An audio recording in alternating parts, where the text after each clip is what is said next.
What's up mga ka-Wildy Boy? Isang pinagpalang araw sa inyong lahat dyan sa Pilipinas and to all OFW and job seekers all over the world. Sa video na to, meron na naman akong ibabagi sa inyong mga job opportunities punta dito sa bansang Canada. Ito ay ang trabahong factory helper at ang trabahong factory laborer manufacturing mga kabayan na. Kahit kayo walang mataas na education, with or without experience, walang nakalagay na age limit at hindi rin naghahanap ng IELTS. No IELTS entry dito mga ka-Wildy Boy. Kinakailangan nyo lamang mag-provide ng tinatawag na Canadian format resume and cover letter nang sa ganun, makapagpasa kayo ng inyong mga applications sa mga iba't ibang job opportunities or mga job vacancies na aking ibabahagi sa video na ito. Kaya kung sakasakaling interesado kayo, panoorin nyo ito hanggang sa uli. Siyempre kung bago ka pa lang sa aking channel, don't forget to subscribe and click mo notification bell para lagi kang updated sa mga bagong job opportunities, buhay OFW na aking na-upload. What's my name? Wildy boy. What's my name? Wildy boy. What's my name? Wildy boy. Let's go! What's up mga kababayan? Ako nga pala si Wildy na kagaya mo noon na nangarap. Pero dahil sa pagsusumikap, pakinaapot ang matagal lang hinahanap. Inilusan, di ko tinulugan. Ginawa ng paraan, ano man ninais na makuha. Kahit kalaki, manito hirap at luha. Pinagsumikap ako pa rin ang labis. Kaya mga ka-Wildy, be consistent, patient, laging positibo. Be inspired and motivated. At umiwas lang sa mga taong negatibo. Yan ang tinatago ko sekreto para mga plano sa huli pagtagumpayan. At palagi ka tumutok sa aking challenge na sa ganun kaalam ang kakayahan madagdagan. Yan! Mga ka-Wildy Boy, bago pala tayo mag-proceed sa mga job opportunities, sagutin ko lang itong katanungan ng ating kababayan galing kay @jcarlo19. Hello po, ask lang, ano ang difference ng temporary foreign workers at ng foreign candidates from outside Canada? May mga ibang videos po kasi na sinasuggest is yung temporary foreign workers. Kaya ito ang sagot ko dyan. Pag sinabi mong temporary foreign workers, yan ay nandito na sa bansang Canada. Kapag candidates from outside Canada, of course, yun yung mga applicants or yung mga job seekers or yung mga naghahanap ng mga trabaho na wala sa bansang Canada. Any nationalities na naghahanap ng trabaho, sila yung candidates from outside Canada. Ngayon, yung mga nakalagay ba sa options sa resources tailored to your needs na temporary foreign workers, pwede bang applyan ng mga applicants from outside Canada? Of course, pwedeng applyan yan.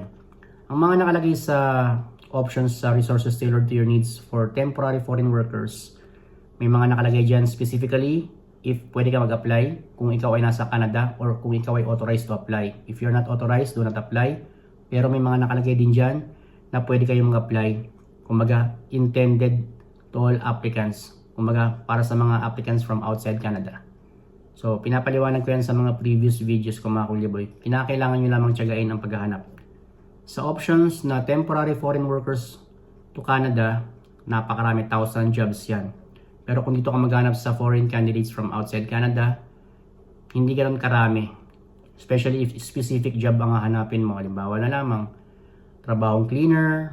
Kapag sa temporary foreign workers kasi, halo-halo na yon. Lahat ng mga trabaho na nasa loob ng Canada, sa iba't ibang provinces and territories ng Canada. Iba't ibang job opportunities. May LMI approved, may LMI applied. May mga nakalagay na if you are not authorized to apply, do not apply. May mga nakalagay din na kahit wala kang valid Canadian work permit, you can apply.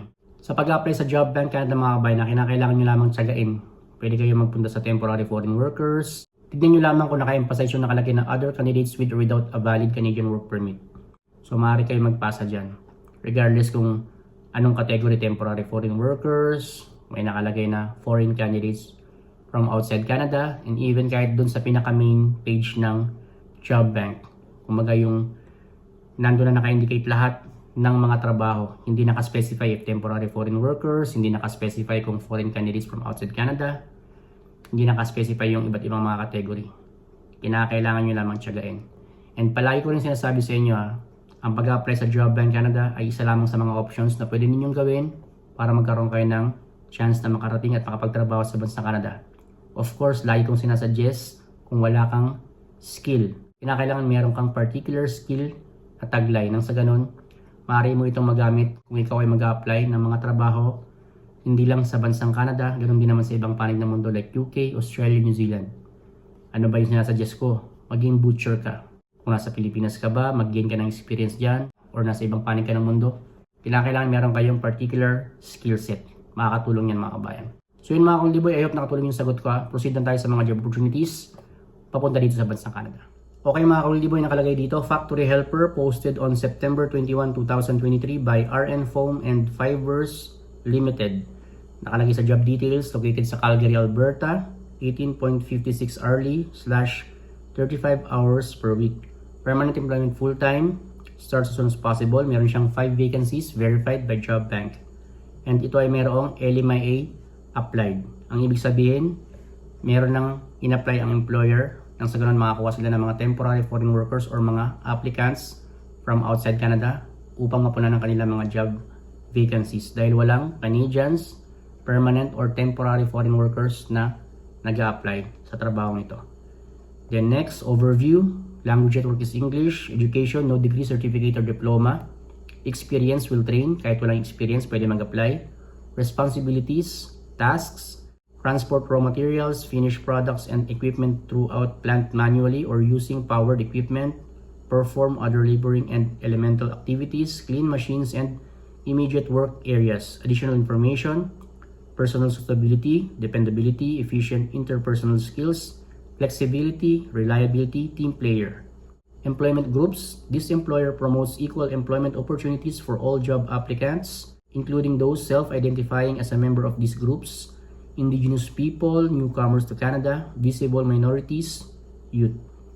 So nakalagay dito, who can apply this job? The employer accepts applications from Canadian citizens and permanent or temporary residents of Canada, other candidates with or without a valid Canadian work permit.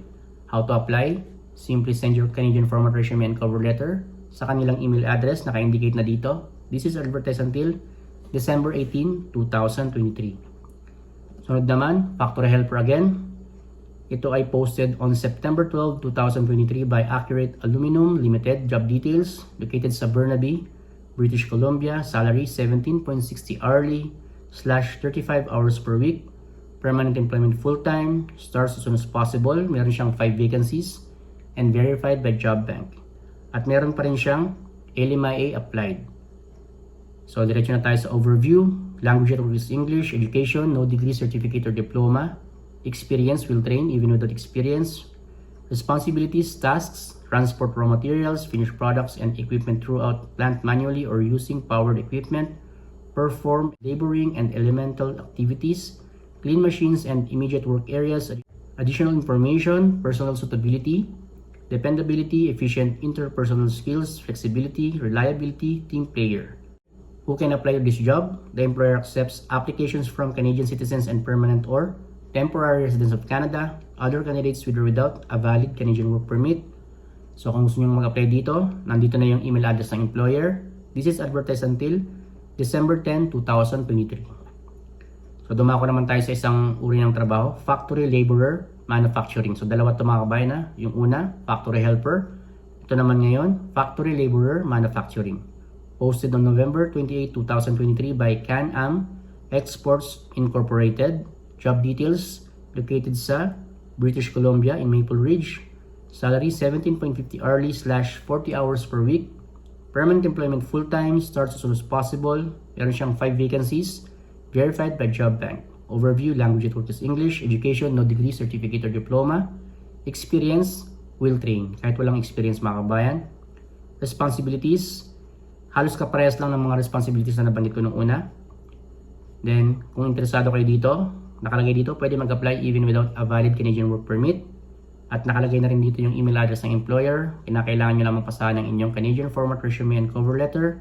Kung hindi nyo pa alam kung paano gumawa niyan, meron akong link sa description, how to make a Canadian format resume and cover letter. Panoorin nyo lamang yan mga kabayan na. This is advertised until December 28, 2023. Lastly, laborer manufacturing again.